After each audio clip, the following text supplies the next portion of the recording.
कुठे यायचं स्वतः मुख्याध्यापक आहे, मी शांतीनगर शाळेचे संस्थापक.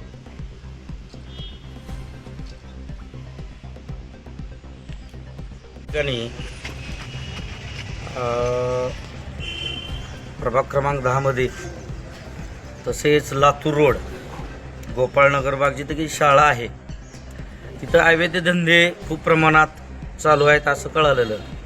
मग आम्ही प्रथमतः त्याची चाचणी केली आणि चाचणी आमच्या मित्रपरिवाराने पाहिले की तिथं वेश्या व्यवसाय आई तुळजाभवानीच्या नगरीमध्ये 3.5 शक्तिपीठापैकी एक आपलं मुख्य आहे, प्रमुख आहे. आणि इथं आम्ही जन्मल्यापासून कधीच काय नव्हतं, पण हा प्रकार घृणास्पद आणि लज्जास्पद आहे. हा मला कळाल्यानंतर आम्ही तात्काळ मांजरे साहेबांशी संपर्क साधला.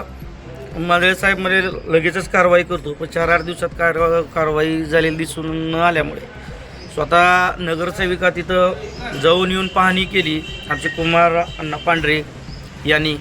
आणि त्यानंतर आम्हाला कळालं की तिथं असा प्रकार घडला. सकाळी 10-9 वाजल्यापासून ते संध्याकाळी 7-8 वाजेपर्यंत ग्रामीण भागातील महिला तिथं उभारतात,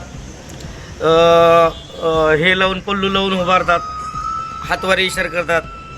दारू पिणारे, गांजा व्यसन हे पिणारे ग्रामीण भागातले लोक तिथं हातवारे करतात. म्हणून आपल्या महिला, स्कूलच्या मुली, कॉलेजच्या मुली तिथून जात येत असतात. ग्रामीण भागाचं बसस्टँड पण तिथंच आहे, त्या रोडलाच असल्या कारणाने तिथं खूप असं नाहक त्रास महिलांना, मुलींना व लोहियाकडे, एस.टी. कॉलनीकडे, उमेरवा लाजबाग, गोपाळनगरकडे जे वास्तव्यास्त रहिवासी आहेत त्यांना खूप होत आहे.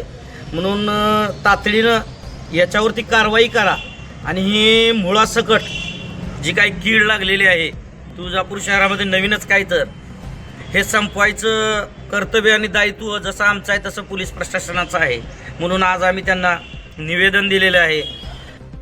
मी प्रियांका विजय गंगणे, प्रभाग क्रमांक 10 मध्ये नगरसेविका आहे.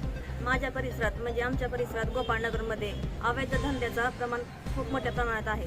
त्यामध्ये दारू असो, चोऱ्याचं प्रमाण असो आणि त्यामुळे महिलांचं बाहेर फिरणं खूप मुश्किल झालेलं आहे. महिलांच्या मनात मोठ्या प्रमाणात भीतीचं वातावरण निर्माण झालेलं आहे.